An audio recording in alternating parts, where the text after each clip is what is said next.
মানুষ চক্রান্ত করে পরিকল্পনা সাজাতে পারে, কিন্তু ভাগ্যের পরিকল্পনা কেউ বদলাতে পারে না। সত্যের কাছে কিন্তু একদিন ঠিকই হেরে যায়। আসসালামু আলাইকুম, সবাই কেমন আছেন? আশা করি সবাই খুব ভালো আছেন। আলহামদুলিল্লাহ, আমিও ভালো আছি। তো আমাদের ঘুরতে যাওয়া, আমার আপুর কাছে দেখা করতে যাওয়া অনেকগুলি ভিডিও আপনাদের সাথে শেয়ার করেছি। তো এটা হচ্ছে বাসায় ফিরে আসবো ওই মুহূর্তে এরকম একটা মাচা দেখার পর আমার ছেলেমেয়েরা তো এটাতে উঠবি। তখন একদমই মাগরিবের আজান দিচ্ছে। এই মুহূর্তটা আমি নিষেধ করতেছি যে তোমরা উঠো না, কিন্তু ময়না ওখানে উঠবি, কারণ তার ভাইয়ারা আছে, সে না উঠতে পারলে ভাইয়াদের কোলে করে হলে ওখানে উঠবি। সে মাচার উপরে উঠে অনেকই খুশি, কিন্তু আমার খুব ভয় লাগছিল যেহেতু একদমই সন্ধ্যা হয়ে আসছে, আবার এরকম একটা মাচা। কিন্তু তারা ভাই বোনরা কোনো ভয় পায়নি, অনেক মজা করলো, ওখানে উঠে অনেক ছবি তুললো, ভিডিও করলো, তারপরে আবার ভাইয়ার কোলে করি সে আবার নিচে নামে আসলো। তো আসলে ওই জায়গাটাতে আমরা যে একটা আনন্দ নিয়ে ঘুরতে গিয়েছিলাম, তারপরে কিছুটা দুঃখ নিয়েও ফিরে আসতে হলো। তারপরে সব দুঃখ কষ্ট আনন্দ রেখে আবার চলে আসলাম বাসার উদ্দেশ্যে। আসার পথে ওখানে একটা মাহফিল হচ্ছে, ওখানে তো আমাদের একজন আছে যে ওখানে যেতেই হবে।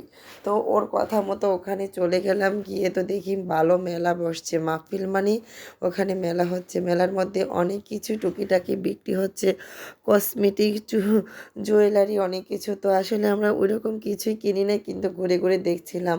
এরকম মেলা আসলে সচরাচর যাওয়া হয় না, বা আমি কখনো গিয়েছি সেটাও মনে পড়ে না।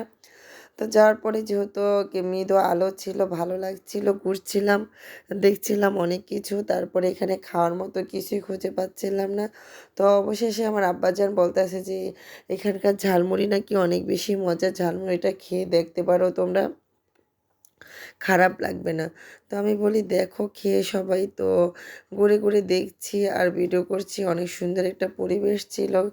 যদিও এইসব মেলায় কখনো যাওয়া হয়নি, তারপরে আজকে যাওয়ার পরে ভালো লাগছিল, কারণ যেহেতু আমরা আমার আপুর সাথে দেখা করতে গিয়েও দেখা করতে পারিনি। গত ভিডিওটাতে দেখেছিলেন মনটা খারাপ ছিল, এখানে আসার পরই এই যে একজন লোক হাসানোর জন্যই যথেষ্ট। ওকে আমরা অনেক ছোটোবেলার থেকে দেখি, চিনি, কারণ এটা আমার আব্বাজান যাকে আমি বলি তাদের বাড়ির খুব পরিচিত। তো ও আসলে ভিডিওতে নাকি লজ্জা পাচ্ছে, বলে যে আমাকে বলে যে ভিডিওতে আমি আসতে পারছি না, লজ্জা লাগছে। তো আসলে ও লজ্জাটা বোঝে, এটাই আমি অবাক হয়ে যাচ্ছিলাম। তো যাক, ওকে সাধলাম যে আমরা ঝালমুড়ি খাচ্ছি, তুমিও ঝালমুড়ি খাও, কিন্তু সে ঝালমুড়ি খাবে না। তো কি আর করা, আমরা ঝালমুড়ি সবাই মিলে খাচ্ছি, অনেক বেশি মজা ছিল ঝালমুড়িটা খেতে, কিন্তু সে ঝালমুড়ি খাবে না। যখন আমরা ঝালমুড়ি খাচ্ছি সে কাছে আসছে, সে বলতেছে সে হালিম খাবে।